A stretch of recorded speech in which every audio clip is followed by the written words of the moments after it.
Hello soul family, कैसे हैं आप। मैं दीपक कुमार दुबे, मेरे channel twin flame two heart one soul में आज आपका फिर से स्वागत है। अभी आशा करता हूं कि आप अपना इनर वर्क अच्छे से कर रहे होंगे और इस जर्नी में आगे बढ़ रहे होंगे। अभी मेरी आवाज़ थोड़ी सी भारी हो रही है क्योंकि मेरा गला थोड़ा अभी चौक है, तो उसे अवॉइड कीजिएगा। दरअसल मेरे पास एक मेल आया था, तो मेरे एक सब्सक्राइबर ने मुझसे पूछा था कि जैसे कि अभी इस टाइम पे डीएम की अवेकनिंग बहुत जोर पे चल रही है, तो मुझसे पूछा गया था उन्होंने कि अगर जब डीएम की अवेकनिंग होती है तो उसकी क्या क्या स्टेजेस होती हैं। तो आज की वीडियो में हम डीएम की अवेकनिंग की कुछ स्टेजेस हैं जो कवर करेंगे, ठीक है। मेरे एक सब्सक्राइबर का मैसेज भी आया था कि सर ये जो वैलेंटाइन डे है इस पे डीएम और डीएफ का क्या है। तो उन सभी से मैं ये कहूँगा कि वैलेंटाइन डे तो ये 3D के लोगों के लिए बनाया हुआ एक हिस्सा है। जो डीएम और डीएफ एक्चुअल होते हैं उनका तो वैलेंटाइन डे हर रोज होता है। तो ये तो सब एक नॉर्मल चीज़ है, और जो आपको देखना है वो है सबसे इम्पोर्टेंट परसों जो है शिवरात्रि, जो ट्विन फ्लेम्स का सबसे बड़ा दिन होता है। तो ये वैलेंटाइन डे कुछ नहीं है हम लोगों के लिए।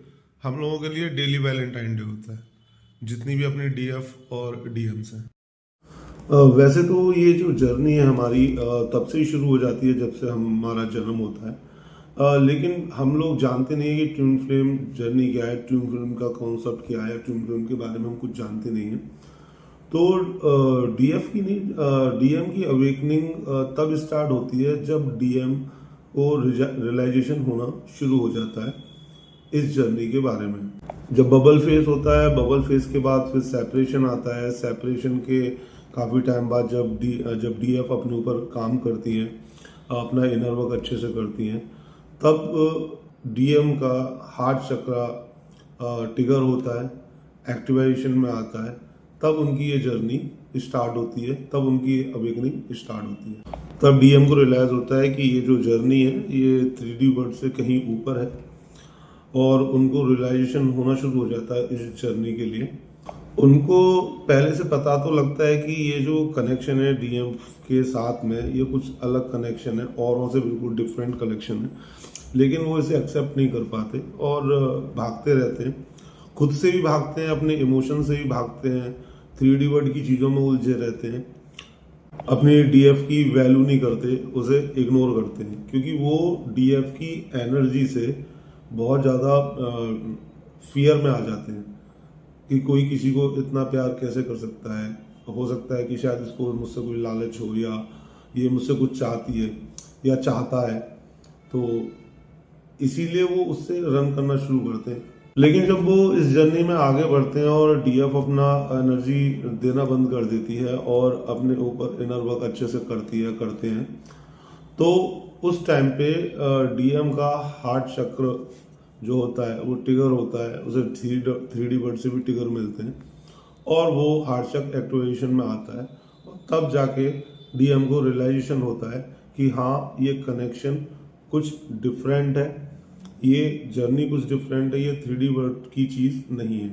उन्हें कार्मिक से, अपनी फैमिली से, जहाँ वो जॉब करते हैं वहाँ से ट्रिगर मिलते हैं, और जब वो ट्रिगर मिलता है तब उनकी जब स्टार्ट होता है, एक्टिवेशन होता है हार्ट का, तब वो गॉड के साथ कनेक्शन महसूस करते हैं, अपनी डीएफ के साथ कनेक्शन महसूस करते हैं। और जब उनका गॉड के साथ कनेक्शन बढ़ता जाता है, तो फिर वो इन चीज़ों को सोचने लगते हैं जो भी उनके साथ हो रहा होता है। वहीं से उनकी अवेकनिंग स्टार्ट हो जाती है। उससे पहले उनका ईगो उनका रोके रखता है, डीएफ के साथ मिसबिहेव, इग्नोर, ये सब करते रहते हैं।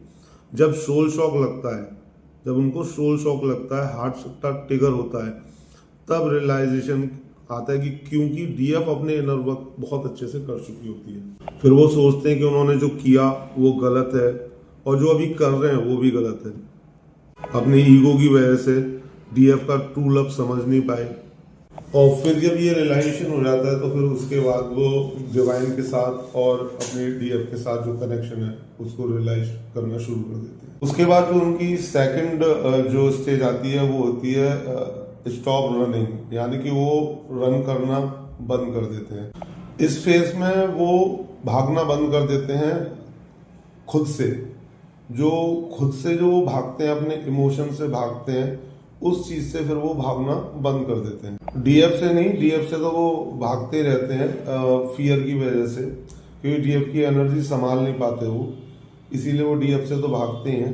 पहले वो जैसे अपने इमोशन से भागते थे, उनसे वो भागना बंद कर देते हैं और अपने इमोशन को समझना शुरू कर देते हैं।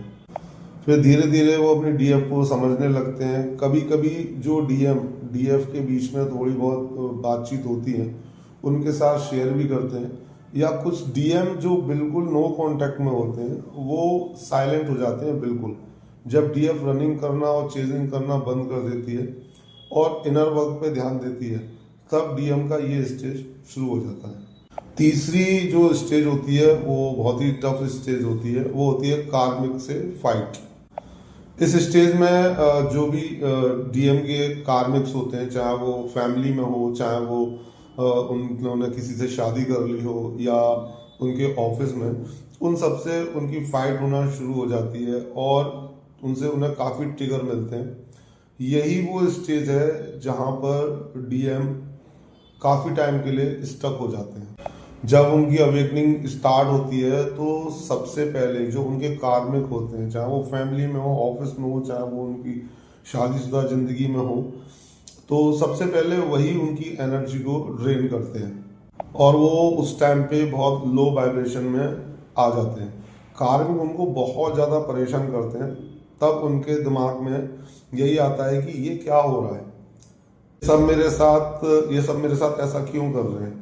जब उनको डीएफ की याद आने लगती है, उनको अपनी डीएफ का वो सेल्फलेस लव याद आने लगता है, जो डीएफ उनसे किया करती थी, जिसकी उन्होंने कभी वैल्यू नहीं की। ये उनको याद आने लगता है कि डीएफ उनकी कितनी केयर करती थी। वो डीएफ को कुछ भी बोलते थे, वो हंस के उस चीज़ को सुन लेती थी और अपना प्यार ही उनको भेजती रहती थी। लेकिन यहाँ जो कार्मिक, उन्होंने जब अपने डीएफ को छोड़ दिया और उससे भागने लगे, तो जहाँ जो कार्मिक है वो ना तो डीएम को समझ पाते हैं, ना ही डीएम को उस लेवल का प्यार कर पाते हैं, ना ही उस लेवल का उनकी केयर कर पाते हैं। तो वहाँ वो बहुत ज़्यादा ट्रिगर होते हैं और एक फ्रस्ट्रेशन की एनर्जी में आ जाते हैं, फ्रस्ट्रेट होना शुरू हो जाते हैं और उस टाइम उन्हें अपने ऊपर भी फ्रस्ट्रेशन और गुस्सा आ रहा होता है और कार्मिक के ऊपर भी गुस्सा आ रहा होता है। अपने डिसीजन को लेकर के वो काफ़ी कुछ सोचते हैं उस टाइम पे कि उन्होंने वो डिसीजंस क्यों लिए थे। लेकिन उनको उस टाइम पे ये नहीं पता होता कि उन्हें कार्मिक से कैसे फाइट करनी है, कार्मिक को कैसे हैंडल करना है, कैसे इस कार्मिक सिचुएशन से बाहर आना है, और इसी में वो काफ़ी टाइम तक स्टक रहते हैं। उनके दिमाग में इमोशनल बहुत सारी चीज़ें होती रहती हैं। ये दोनों के साथ ही होता है, डीएफ और डीएम दोनों ही कार्मिक सिचुएशन को बहुत ही डीप लेवल पे महसूस करते हैं। लेकिन डीएफ का क्या होता है कि डीएफ अपनी इंट्यूशन और अपने गॉड से अलाइन हो चुकी होती हैं, अपना काम कर चुकी होती हैं, कर रही होती हैं। तो वो जब धीरे धीरे करके कार्मिक सिचुएशन से बाहर निकलना शुरू कर देती हैं। लेकिन जो डीएम है, जो इन सब चीज़ों से बहुत दूर होते हैं, या तो उनके पास समय नहीं होता, या वो डाउट की एनर्जी में रहते हैं, या वो उस टाइम तक कुछ इस तरीके की कुछ चीज़ें नहीं कर रहे होते, जैसे कि मेडिटेशन या अपनी हीलिंग। तो इसलिए वो 3D वर्ल्ड में ही अपने जो कार्मिक्स हैं उनसे बीच में फंसे रहते हैं और उनकी जो एनर्जी है वो बहुत ज़्यादा ड्रेन होती रहती है और वो डाउट और कंफ्यूजन और फ्रस्ट्रेशन की एनर्जी में इस टाइम पे रहते हैं। जब वो इस स्टेज को पार कर लेते हैं तो उनकी जो थर्ड स्टेज आती है वो होती है deal with society and family fear. DM और डीएफ दोनों को ही ये जो सिचुएशन है, जो आपकी फैमिली की और सोसाइटी की, ये दोनों को ही हैंडल करनी पड़ती है और यहाँ काफ़ी समय लग जाता है हील करने में इस फियर को, क्योंकि बहुत लंबे समय तक वो इसी फैमिली और सोसाइटी में स्टक ही रहते हैं काफ़ी टाइम तक। डीएम के लिए ना जो सोसाइटी का फियर होता है वो एक तरीके से थोड़ा ईगो भी होता है उनका ना। वो होता है कि अरे यार, ये समाज में मेरी जो रेस्पेक्ट है, मेरी फैमिली की जो रेस्पेक्ट है, मेरा स्टेटस है, और डीएफ बिल्कुल अलग है। डीएफ अगर किसी और के साथ मैरिड है तो वो मैरिड है, एज है तो कि वो मुझसे बड़ा है या बड़ी है, या उसकी कास्ट डिफरेंट है, समाज क्या कहेगा, सोसाइटी क्या कहेगी, मेरा स्टेटस क्या रहेगा। क्योंकि डीएम उस समय 3D वर्ल्ड में बहुत ज़्यादा इंगेज रहते हैं कि उनकी जॉब, उनका काम, उनका स्टेटस, तो वो उस चीज़ में फंसे रहते हैं और उनके दिमाग, दिल और ये सोसाइटी की चीज़ों में फाइट चलती रहती है कंटिन्यू। इसी स्टेज में एक बहुत ही बड़ा कर्मा डीएम की साइड से हो जाता है। अगर वो डीएम अगर अनमैरिड होते हैं तो वो फैमिली और सोसाइटी के प्रेशर में आके एक डिसीजन ले लेते हैं कि मुझे इस रिलेशन को अब ख़त्म करना है। और अगर उनकी फैमिली में फैमिली प्रेशर में आके अगर वो कोई शादी चूज कर लेते हैं और किसी अनदर रिलेशनशिप में या किसी अनदर शादी में चले जाते हैं फैमिली और सोसाइटी की वजह से, तो वहाँ वो एक बहुत बड़ा कर्मा क्रिएट कर लेते हैं। इसी स्टेज में वो शादी में जाते हैं या ये रिलेशन बिल्कुल ख़त्म कर देते हैं और एक बहुत बड़ा कर्मा क्रिएट कर लेते हैं। फैमिली और इस सोसाइटी को और अपने ईगो को सेटिस्फाई करने के लिए वो ये डिसीजन, ऑलमोस्ट सभी डीएम तो नहीं, क्योंकि बहुत सारे डीएम सब चीज़ों को पहचान जाते हैं, तो लेकिन कुछ डीएम होते हैं ऐसे जो इस तरीके का डिसीजन ले लेते हैं और एक ऐसा कर्मा क्रिएट कर लेते हैं और उनकी कार्मिक साइकिल एक ऐसी स्टार्ट हो जाती है जिसमें वो बहुत ही ज़्यादा बुरी तरीके से स्टक हो जाते हैं और फंस जाते हैं। क्योंकि वो जो मैरिज चूज करते हैं या रिलेशन चूज करते हैं वो सिर्फ और सिर्फ एक कार्मिक ही होता है, जो यूनिवर्स की साइड से उनके लिए एक ऑप्शन भेजा जाता है कि वो इस सिचुएशन में भी क्या अपनी डीएफ को चूज करते हैं या वो किसी कार्मिक को चूज करते हैं। तो वहाँ पे उनका एक टेस्ट भी होता है, जिस टेस्ट में या तो वो फेल होते हैं या पास हो जाते हैं। इसके बाद जो स्टेज आती है वो है उनकी ईगो डेथ और इमोशनल का ऊपर नीचे यानी ऑफ अप एंड डाउन या ऑफ एंड ऑफ होता है।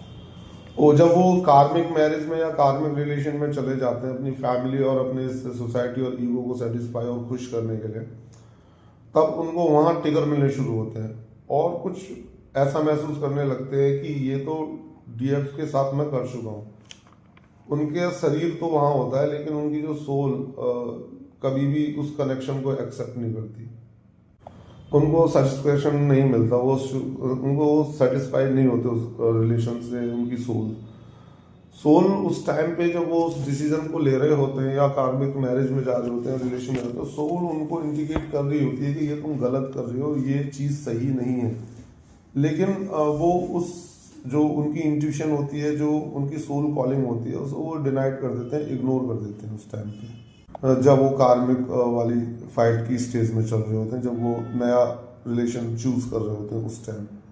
क्योंकि जो डीएफ होती है उस टाइम पे जब वो कार्मिक वाली हैंडल कर लिए होते हैं, तो डीएफ सिर्फ अपनी इस जर्नी को चूज करती है। उस टाइम पे अगर डीएफ मैरिड भी है या वो कुछ ऐसे रिलेशन कार्मिक में फंसी हुई है कि जहाँ वो मैरिड है या उसके बच्चे हुए हैं, तो वो वहाँ से भी डिटैच हो जाती है, लेकिन वो इस जर्नी को ही चूज करती है क्योंकि ईश्वर यूनिवर्स डीएफ का साथ देते हैं, क्योंकि डीएफ अपने ऊपर इनर वर्क कर रही होती है। चाहे सालों बीत जाए लेकिन फिर वो वहाँ से डिटैच हो जाती है, वो वापस फिर उन कार्मिकों के पास एक लेवल पे नहीं जाती। सिर्फ एक डीएफ की अगर मैरिज है तो वो सिर्फ और सिर्फ अपनी रिस्पॉन्सिबिलिटीज निभाती है, वो भी दूर से, लेकिन वो वापस उस कनेक्शन में वापस नहीं जा पाती या जाती नहीं है। उसकी सोल जो है वो उसको अलाउड ही नहीं करती, चाहे वो 2 सालों 5 सालों 10 सालों 8 सालों। इस स्टेज में जो डीएम होते हैं उनके दिमाग में बहुत सारे क्वेश्चन आने लगते हैं, बहुत सारे डाउट आने लगते हैं कि डीएफ को वो बहुत ज़्यादा मिस करने लगते हैं। कभी कभी वो डीएफ को समझते हैं, कभी कभी सोचते हैं कि मैं डीएफ को कभी समझना ही बहुत मुश्किल है, क्योंकि बीच में डीएफ कभी कभी कुछ इस तरीके से उनको ट्रिगर कर देती हैं। वो भी एक यूनिवर्स की ही स्ट्रेटजी होती है कि वो डीएम को ट्रिगर करें ताकि वो समझ सकें कि कनेक्शन कहाँ है और वो किस रास्ते पे जा रहा है। यहाँ जब उनको ट्रिगर मिलने लगते हैं अपने कार्मिक से, और फैमिली तो है ही है, लेकिन जो रिश्ते में जाते हैं वहाँ से भी ट्रिगर मिलने लगते हैं, तब उनका जो ईगो है वो शटर होना शुरू हो जाता है। उनके जो इमोशनल ब्रेन होता है वो एक्टिव होना शुरू हो जाता है। कभी उनको लगता है कि सब ठीक है और कभी लगता है कि ये सब इल्यूजन है, भ्रम है। उनका जो मूड है ना वो उस टाइम पे बहुत ज़्यादा स्विंग होने लगता है। वो उस समय बहुत ज़्यादा डाउट वाली एनर्जी में आ जाते हैं कि ये हो क्या रहा है, क्या ये सही है या ये सही है। वो जिस कार्मिक के साथ है, क्या ये सही है या जो मेरी इंट्यूशन या मेरी सोल कह रही है कि तेरी डीएफ है तो तेरे डीएफ के पास जाना है, डीएफ क्या वो सही है। तो वो इस बहुत ज़्यादा डाउट में घिरे रहते हैं इस टाइम पे। फिर इसी कश्मकश में वो बहुत ज़्यादा अपने आप को एनालाइज करने लगते हैं कि मैं कहाँ हूँ, मैं क्या कर रहा हूँ और क्यों कर रहा हूँ। उनके सामने कुछ चीज़ें पॉपअप भी होती हैं, तो क्योंकि वो सोचते हैं कि इतना टाइम हो गया अभी तक मैं डीएफ को भूल नहीं पाया, चाहे मैंने ये शादी भी चूज़ कर ली, मेरा लास्ट ऑप्शन था, मैंने शादी भी चूज़ कर ली, तब भी मैं अपनी डीएफ को भूल नहीं पा रहा हूँ। तो उस टाइम पे वो बहुत ज़्यादा चीज़ों को ढूंढने लगते हैं कि ये ऐसा क्यों हो रहा है।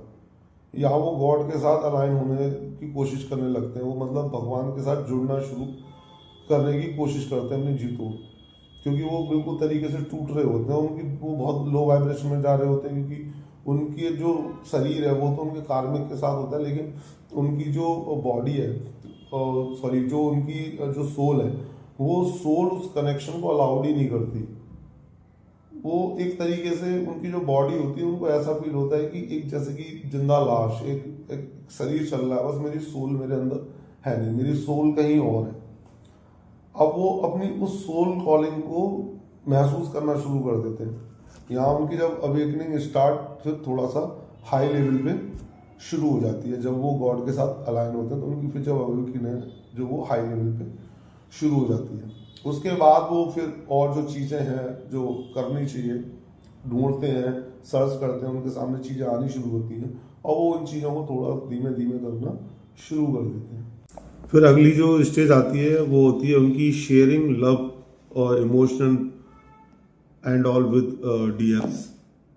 जब डीएम सोसाइटी फियर, कार्मिक फियर, इन सबको फेस कर लेते हैं, तब वो इस स्टेज में आते हैं कि अगर कोई डीएम अपनी डीएफ के साथ कनेक्टेड है ऑन ऑफ सिचुएशन में, तो वहाँ वो उनको कभी कभी अपनी जो चीज़ें जो उनके साथ घटित हो रही हैं वो शेयर कर लेते हैं।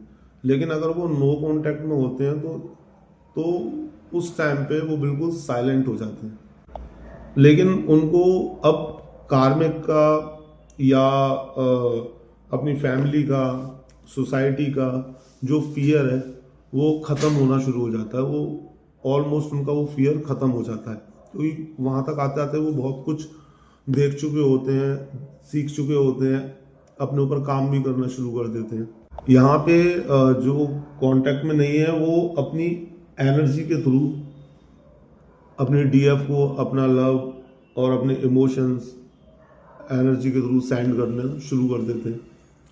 फियर से तो वो बाहर आ ही रहे होते हैं, अपनी सोसाइटी फियर से, कार्मिक का भी अब उनको कोई फियर होता नहीं है इस स्टेज पे। यहाँ वो अपनी डीएफ को और अपनी इस जर्नी को बहुत अच्छी तरीके से पहचान जाते हैं। वो इस कनेक्शन को और अपनी डीएफ को मतलब उस टाइम पे वो आ जाते हैं कि अब ये अंतर करना शुरू कर लेते हैं कि या ये मेरा कार्मिक है और ये मेरी एक्चुअल डीएफ है, ये मैं हूँ और ये मेरे कार्मिक है। क्योंकि उनको रियलाइजेशन होना शुरू हो जाता है कि मैं और मेरी डीएफ, हम दोनों एक ही सोल है जो अलग अलग बॉडी में। वहाँ वो रिग्रेट में भी रहते हैं काफ़ी, क्योंकि वो जो चीज़ कर चुके होते हैं अपने डीएफ के साथ, तो वो सब चीज़ें फेस कर रहे होते हैं, तो उनको रियलाइज होता है कि यार ये उसको कितना पेन हुआ होगा। वहाँ वो उस डीएफ के जो पेन है, उस डीएफ के जो इमोशन है, उसको समझना शुरू कर देते हैं। रिग्रेट में भी रहते हैं, क्योंकि रिग्रेट उनको इस चीज़ का होता है कि सही वक्त पे उन्होंने सही डिसीजन नहीं लिया, सही टाइम पे उन्होंने उन चीज़ों को एक्सेप्ट नहीं किया जो चीज़ें उन्हें उस समय स्वीकार करनी चाहिए थी। और यहाँ वो थोड़ा सा उसमें भी रहते हैं कि उन्होंने जो डिसीजन लिए हैं उन डिसीजन की वजह से क्या वो अब अपनी डीएफ के सामने जा पाएंगे या नहीं जा पाएंगे। तो ये सब चीज़ें उस टाइम पे उनके इमोशन भर भर के उनके बाहर आ रहे होते हैं, और वो अगर नो कांटेक्ट में है तो एनर्जी के थ्रू अपनी डीएफ को वो इमोशंस सेंड करते हैं।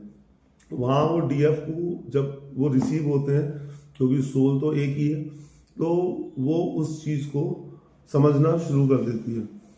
क्योंकि बेसिकली क्या होता है, जब डीएफ अपने ऊपर बहुत अच्छी तरीके से काम करती है ना, तभी डीएम की जो अवेकिंग का प्रोसेस है वो धीरे धीरे करके आगे बढ़ता रहता है।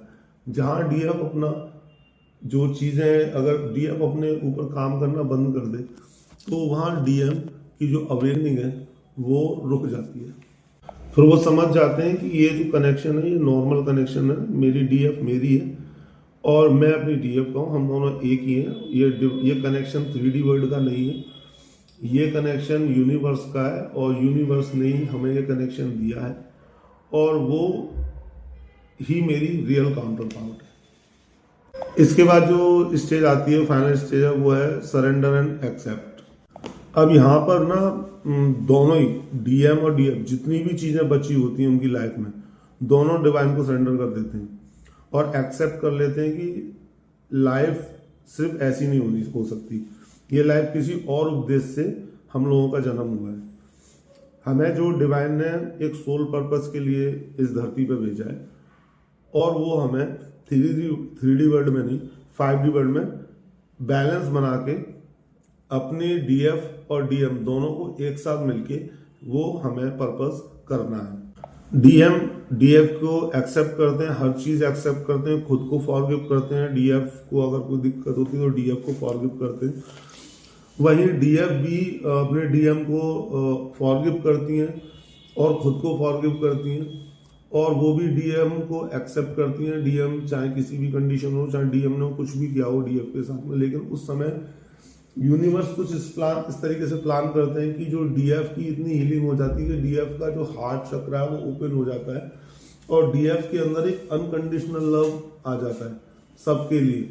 तो वो सबको माफ भी करना शुरू कर देती है, इसी तरीके से अपने डीएम को भी माफ कर देती है जो भी उन्होंने उनके साथ किया। यहाँ दोनों के अंदर से हर तरीके का जो फियर होता है वो रिलीज हो जाता है, और वो दोनों एक वननेस में आते हैं। उनकी टेलीपैथिक बहुत स्ट्रांग हो जाती है उस समय डीएम टेलीपैथिक के थ्रू अपनी डीएफ से काफी बात करते हैं। अब इस स्टेज पे आके जब वो समझ जाते हैं उनका सोल के बारे में, कनेक्शन के बारे में, तो अब वो सोल पर्पस पे बढ़ने के लिए तैयार होते हैं और अपने यूनियन के लिए आगे बढ़ते हैं।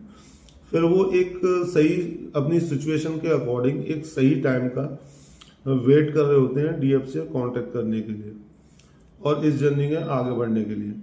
डीएफ भी खुले दिल से उनका स्वागत करती है, खुले दिल से उनको एक्सेप्ट करती है, और दोनों सोल यूनाइट होके अपने सोल मिशन पे आगे बढ़ जाते हैं। फिर वो एक दूसरे के साथ अपनी जो जर्नी में के जो एक्सपीरियंस है वो डिस्कस करते हैं और आगे की चीज़ों के लिए प्लान करते हैं, और धीरे धीरे करके वो इस जर्नी पे आगे बढ़ना शुरू हो जाते हैं एक यूनाइट होके। फिर दोनों को ना तो फैमिली फियर होता, ना कार्मिकों का फियर होता, बस उनको प्यार होता है तो अनकंडीशनल एक दूसरे के लिए। तो ये थी कुछ स्टेजेस जो डीएम की अवेकनिंग की होती हैं। जब डीएम की अवेकनिंग होती है तो डीएफ को भी बहुत सारे साइन और सिम्टम मिलते हैं, तो वो हम अगली वीडियो में कवर करेंगे क्योंकि वीडियो बहुत लंबी हो जाएगी। तो बाकी जो भी डीएफ हैं उनसे एक ही चीज़ है कि अगर वो चाहती हैं कि उनका डीएम अच्छे से अवेकन हो, चाहे देखिए सबसे पहली बात मैं एनर्जी की बात कर रहा हूँ, बॉडी की नहीं कि मेल बॉडी में ही डीएम होगा या फीमेल बॉडी में ही फेमिनाइन होगी, ऐसा नहीं है।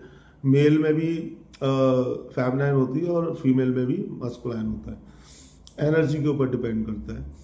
तो सभी डीएफ से यही कहना चाहूँगा जो भी डीएफ एनर्जी में, कि वो अपने ऊपर प्रॉपर तरीके से काम करते रहें, अपना इनर वर्क करते रहें, जो भी चीज़ें उनके सामने आ रही हैं उनको हील करते रहें, जो भी ट्रिगर्स उन्हें अपने डीएम की तरफ से, सोसाइटी की तरफ से या कार्मिक की तरफ से मिलते हैं उनको समझ के उनको हील करते रहें। जब डीएफ अपनी हीलिंग बहुत अच्छे से करती हैं तब जाके उनके डीएम की अवेकनिंग स्टार्ट होती है। डीएफ की अवेकनिंग काफ़ी पहले स्टार्ट हो जाती है और डीएम की अवेकनिंग तब स्टार्ट होती है जब डीएफ अपने हाई सेल्फ में आ जाती है और अपने ऊपर इनर वर्क करती है।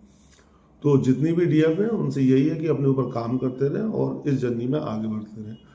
तो बाकी यही थी। अभी जिसको भी ये वीडियो पसंद आया वो प्लीज़ मेरे चैनल को सब्सक्राइब करें और शेयर करें, ताकि और लोगों के सामने भी ये वीडियो पॉपअप हो। और बाकी अपना जो ग्रेटिट्यूड है वो मुझे देते रहें, अपना आशीर्वाद मेरे को कमेंट और लाइक के माध्यम से देते रहें। अगली वीडियो डीएफ की अवेकनिंग के ऊपर बनाएंगे, कितनी स्टेजेस होती हैं और शुरू से एंड तक। तो धन्यवाद। हर हर महादेव।